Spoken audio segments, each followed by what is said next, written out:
Baiat Aqabah kedua. Pada musim haji tahun ke-13 dari Nubuah, tepatnya pada bulan Juni 622 Masehi, lebih dari 70 muslimin penduduk Yastrib datang ke Mekah untuk melaksanakan manasik haji. Mereka datang bersama rombongan haji dari kaumnya yang masih musyrik. Semenjak dari rumah atau tatkala di tengah perjalanan, mereka yang sudah masuk Islam itu saling bertanya-tanya, sampai kapan kita membiarkan Rasulullah SAW berkeliling, diusir dan dilanda ketakutan di gunung-gunung Mekah? Setibanya di Mekah, mereka menjalin hubungan secara sembunyi-sembunyi dengan Rasulullah SAW, yang akhirnya menghasilkan kesepakatan antara kedua belah pihak untuk berkumpul di sebuah bukit di Aqabah pada pertengahan hari Tasyrik atau tatkala melempar jumrah pertama setelah dari Mina. Agar pertemuan ini berjalan lancar, harus dilakukan secara sembunyi-sembunyi pada malam hari yang gelap. Kita serahkan kepada seorang pemuka Ansor untuk menuturkan kepada kita pertemuan monumental ini. Pada saat-saat terjadinya perseteruan antara paganisme dan Islam, inilah penuturan Ka'ab bin Malik al-Ansari radhiyallahu anhu. Kami pergi untuk menunaikan haji yang sebelum itu kami sudah berjanji kepada Rasulullah SAW untuk bertemu di Aqabah pada pertengahan hari-hari Tasyrik. Pada malam hari kami berjanji untuk bertemu beliau. Abdullah bin Amr bin Haram, salah seorang pemimpin dan bangsawan kami, sedang bersama kami.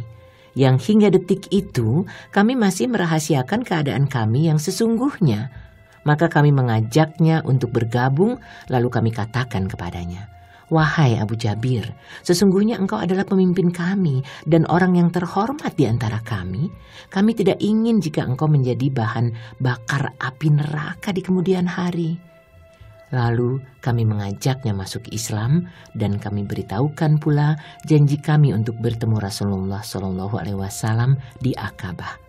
Seketika itu pula dia menyatakan masuk Islam dan bersama-sama kami dia ikut ke Aqabah. Dia kami angkat sebagai pemimpin rombongan. Pada malam itu kami tidur di tengah kaum kami. Setelah lewat sepertiga malam, kami keluar dari rombongan menuju tempat yang sudah kami janjikan untuk bertemu Rasulullah SAW. Masing-masing dari kami berjalan mengendap-endap dengan langkah hati-hati hingga akhirnya kami semua berkumpul di Bukit Aqabah. Jumlah kami ada 73 orang laki-laki dan 2 wanita, yaitu Nasibah binti Ka'b dan Ummu Amarah dari Bani Mazin bin An-Najjar, dan Asma binti Amr atau Ummu Mani dari Bani Salamah.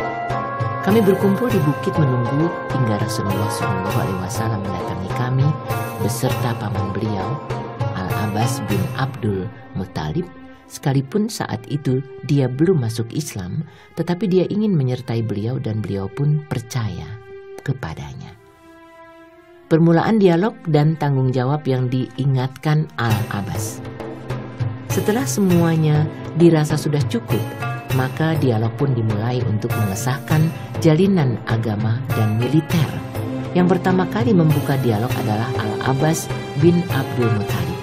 Dia menjelaskan secara terbuka kepada mereka yang hadir di situ tentang beratnya tanggung jawab yang bakal mereka pikul sebagai kelanjutan dan konsekuensi jalinan persekutuan ini. Dia berkata, "Wahai orang-orang Khazraj, sesungguhnya posisi Muhammad di tengah kami sudah kalian ketahui sendiri. Kami sudah mencegahnya untuk tidak mengusik kaum kami dengan sesuatu yang sudah kita ketahui. Dia adalah orang yang terhormat di tengah kaumnya, dilindungi di negerinya. Bisa saja dia enggan bergabung dan berkumpul bersama kalian jika memang kalian berpikir untuk menyia-nyiakan dan menelantarkan dirinya setelah dia keluar dari tempatnya untuk bergabung bersama kalian. Maka lebih baik biarkanlah dia sejenak saat ini, toh dia orang yang terhormat dan dilindungi di tengah kaumnya."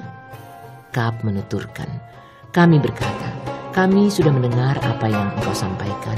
Lalu dia berkata kepada beliau, "Wahai Rasulullah, putuskanlah apa yang engkau sukai bagi diri engkau dan Rabb engkau. Jawaban ini menunjukkan semangat hasrat yang menggelora, keberanian iman dan ketulusan dalam mengemban tanggung jawab ini, serta menanggung apapun akibatnya di kemudian hari. Setelah itu, Rasulullah SAW menjelaskan segala sesuatunya hingga selesailah proses baiat itu. Klausul baiat. Al-Iman Ahmad meriwayatkan masalah ini secara rinci dari Jabir. Dia berkata, "Kami berkata, wahai Rasulullah, untuk hal apa kami berbaiat kepada engkau?"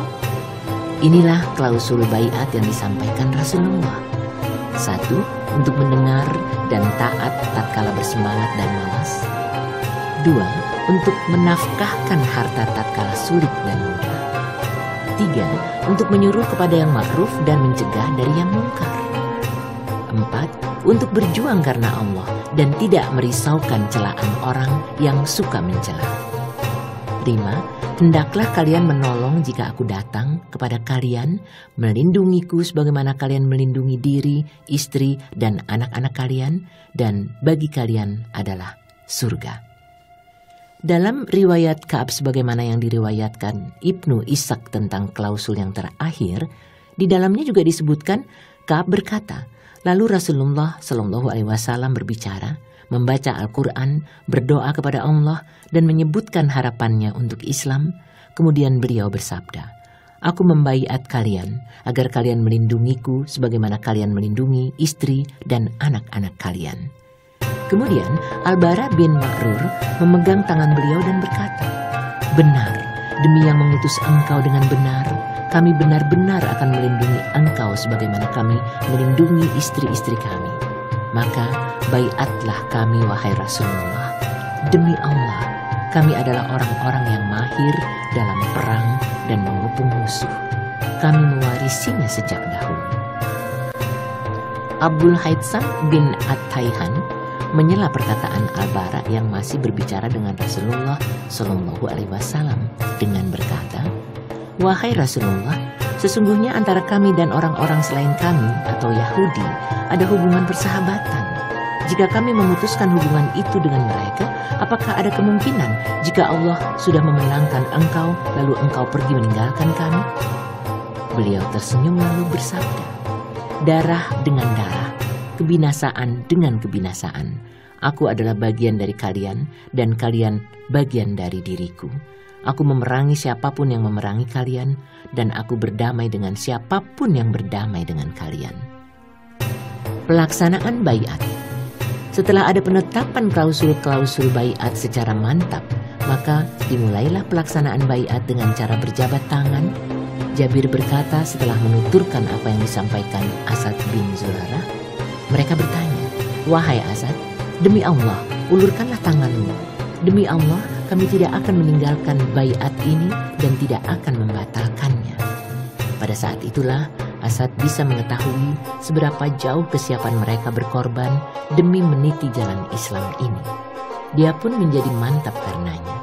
Dengan kedudukan Asad sebagai da'i yang ulung bersama Mus'ab bin Umair, maka secara otomatis dia pun dinobatkan sebagai pemuka agama bagi orang-orang yang menyatakan baiat tersebut. Dan dia pula yang pertama kali menyatakan baiat. Menurut Ibnu Ishaq, Bani An-Najjar menganggap Abu Umamah Asad bin Zurarah adalah orang pertama kali yang mengulurkan tangannya untuk dibaiat. Setelah itu, barulah dilakukan baiat secara umum. Jabir menuturkan, lalu kami yang laki-laki bangkit, menghampiri beliau secara bergiliran, lalu beliau membaiat kami dan berjanji akan memberikan surga kepada kami. Sedangkan baiat terhadap dua wanita yang ikut hadir pada saat itu hanya dengan perkataan semata, karena Rasulullah SAW sama sekali tidak pernah berjabat tangan dengan wanita lain mahram. 12 pemuka kaum. Setelah proses baiat usai, Rasulullah SAW meminta penunjukan 12 orang agar menjadi pemuka bagi kaumnya masing-masing.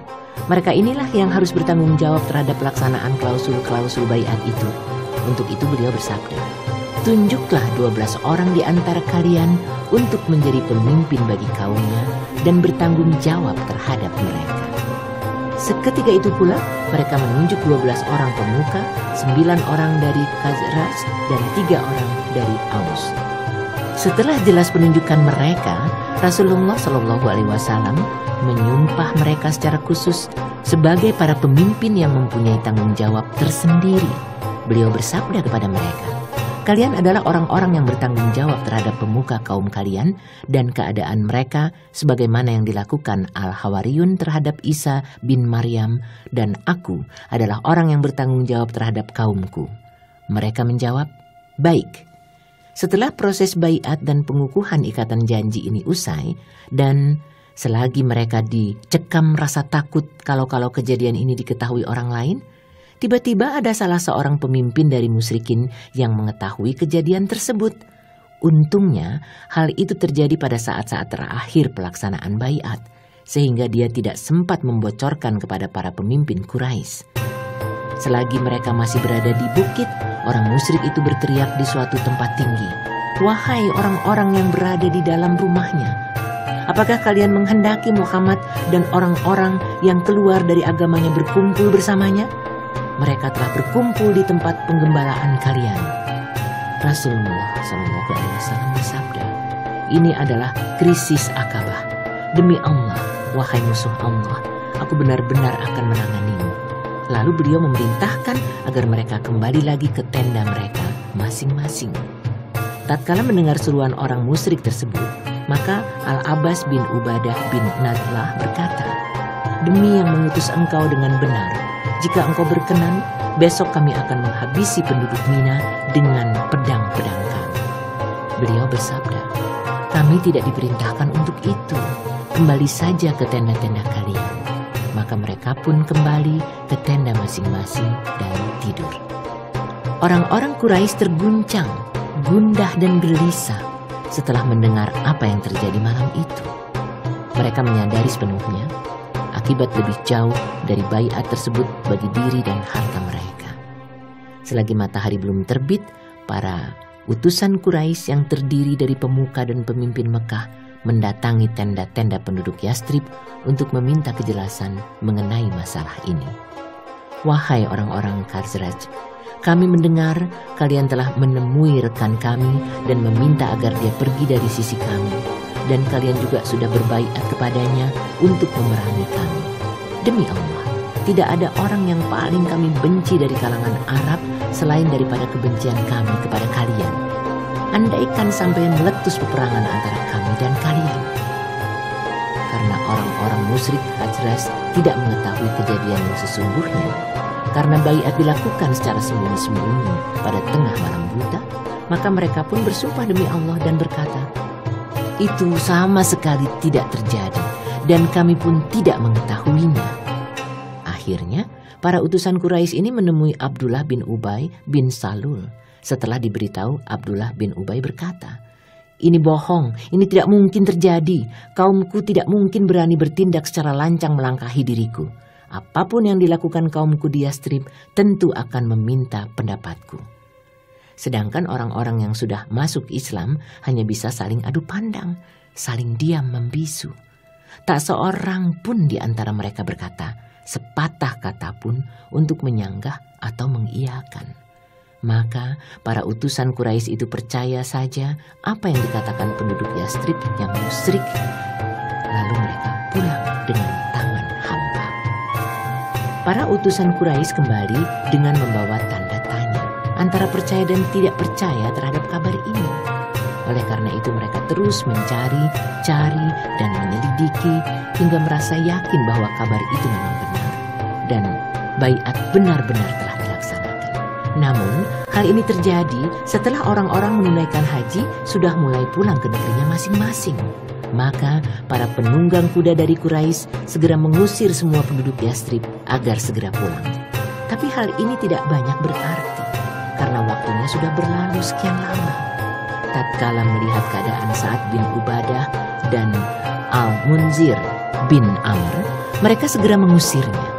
Namun niat ini mereka urungkan karena Al-Munzir lemah, mereka melepaskannya. Sebaliknya mereka langsung memegang Sa'd, mengikat tangan dan lehernya dengan tali kekang, lalu menyeret dan memukuli tubuhnya serta menarik-narik rambutnya hingga masuk Mekah. Tak lama kemudian, Al-Mut'im bin Adi dan Al-Haris bin Harb bin Umayyah datang membebaskan Sa'd dari penyiksaan mereka. Karena dulu Sa'd pernah memberikan jaminan keamanan terhadap kafilah dagang mereka berdua tatkala melewati Madinah.